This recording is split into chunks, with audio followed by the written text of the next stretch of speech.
95% of women will, at some stage of their life, have to manage their own financial well-being. So it's really about time we broke this old, completely outdated paradigm that somehow it's the husband's role, or it's the man's role, it's the partner, or something else. No, embrace this and get excited about it. Because after all, the last time I looked, we had the same education as, the girls and boys. So no wonder we have conflict in relationships, that we just assume that for the poor bloke is just meant to know how this stuff works. And heaven forbid if he admits that, we haven't been taught about this thing called money.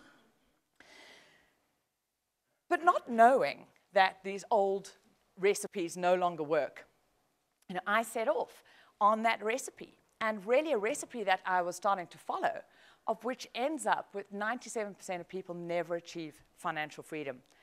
And 2 out of 3 people will have to rely on either their children, family, or the charity of strangers, or the government, just in order to survive in their old age. These are the kind of statistics that to me are barbaric, because it doesn't have to be this way if we just learn how to get this thing called money working for us. So I set off and thought, okay, I'm going to get a great education, because that's going to be the key. Because if I can get a good job and work really hard, that's the key to money. And then hope like hell it'll all be okay. I see this hope financial plan the whole time. Just hope that it will all be okay. Just hope that it'll all come together. Hope is a fantastic word. It's fantastic if you're shipwrecked at sea. It gives you something to hope onto. But it's a disastrous financial strategy. You need a proper, structured financial plan. You need to know what you're aiming at. You need to know the things you need to do in between, and you need to work that plan. So don't just hope. Take that leadership, take it in your life, and put this in place. So I set off, got a civil engineering degree, thinking that'll be good. And I got my first job, and money was everywhere. It was fantastic. Beside my student loan that I had, I was getting credit cards and store cards and the car loan. I thought, this money stuff's fantastic. I can have it all now, pay later, because after all, I was told that's what I was worth it. But not understanding money at all, I headed down, and it didn't take me long before I found myself in a big, deep hole of debt. And all of the fun and excitement and adventure of life, things I wanted to do, seemed to be drifting further and further away. And I thought, do I have to put all the dreams that I want in a pocket? Because now I was working for the money. In fact, I was working for the bank and Edgar's and everybody else except me. And that sense of, well, what happens if I lose my job? I won't be able to keep up these repayments. And that anxiety, that worry around money started coming and going. But this is exactly what I didn't want. I thought I was doing the right thing. And I'd been able to spend a bit of time with my dad while he was dying, and he had said, so you make sure, this life goes so fast. Make sure you live it with passion and purpose. Have an adventure. Get out there. Make it really work for you. And I went, this doesn't feel like I'm doing that. My life felt it was getting smaller and smaller and getting trapped. And I said, I've got to make a change. And I read a quote and said, if you're in a hole, you've got to stop digging. So stopping digging in terms of the debt meant putting down that plastic and stopping using it and making that decision. You've got to make a decision that there is another way. And I know debt has become such an insidious part of our life. So many of us think it's just the way it is. It just is the way life is, but it isn't. It doesn't have to be that way. And debt is an absolute parasite to our wealth. It's, for the woman in the room, it's the proverbial candida.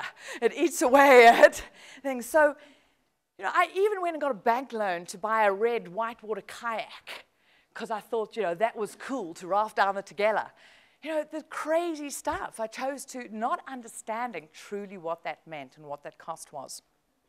So I decided to make a decision and change that. And I started reading books. I love books. And I thought there must be a way, there must be a different way, but I need to learn about this. And I've got to change this. And I've discovered some debt destruction strategies, some debt blitzing strategies, which are part of what I now sort of teach. And I decided to apply this in my life, became great at selling stuff and getting clear on what was important to me and knowing that it's only ever for a chapter. If you're changing direction, you need a lot of energy and fuel to go in, because a lot of people, oh, well, I don't want to sacrifice or make that because that's for the rest of my life. But when you truly make a decision, you can put a lot of rocket fuel behind it and change the direction. And I really learned two key principles: that you've got to spend less than you earn. Fundamental principle. I'd love to tell you that there's another way, but it is a fundamental principle you've got to cover. And I'm not sure why that's coming out. And that this keep clear of consumer debt. And specifically speaking, consumer debt. That absolutely going. So I thought, okay, I've now got this money stuff sussed. And in part of that journey, I'd also met a young man. We had decided to get married. I discovered he was even better at this money stuff than me, but no one had told him he had to pay off his credit cards. But anyway, between the two of us, we managed to get out of this. And suddenly we had enough money left over, and we were free, we were broken free of those chains of debt. I said, wow, we can actually go and have some of those adventures. So we decided to go and backpack, and I ended up in Hong Kong. And I went, whoa, this is a cool city. Maybe I can work here and get a job here. And so I did, because I had that freedom, I had that choice to be able to make those decisions. And I went, okay, I've sussed this money stuff now. I'm going to save as much as I can, save up a pot, and then I'll go and live the life that I want, because then it'll be good. And then I'll also feel safe. Well, all that happened, I'd swung from money bulimia, binging on money that I didn't have, to complete money anorexia. I swung to the other paradigm, thinking that if I held on to money, if I spent as little as I could, that I really deprived my life, then I'd be okay, then I'd feel safe. But the only thing that happened, that could happen, happened. A big money drama blew up. There was fights in a relationship all about scarcity, because the reality is our souls need to play. This life has got to be lived. But I wasn't allowing money to be fun. It was all about hard work and deprivation. So a big money drama blew up, and I can still distinctly remember that Tuesday day when both the husband and the money that I'd saved up walked out the door, and I went, oh, I don't really have this money stuff sorted yet, do I?